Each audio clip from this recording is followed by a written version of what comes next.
పాపది 10వ పుట్టినరోజు కదా, ఫోటో తీద్దాం, గుర్తుగా ఉంటుంది. పాప పెళ్లి చేసుకుని వెళ్ళిపోయింది, బాగా గుర్తొస్తుంది కదా. చిన్నప్పటి నుంచి తీసుకున్న ఫోటోలు ఉన్నాయి కదా, వాటిని చూసి ఆనందిద్దాం.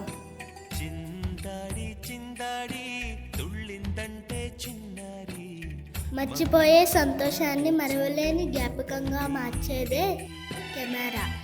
Happy national camera day.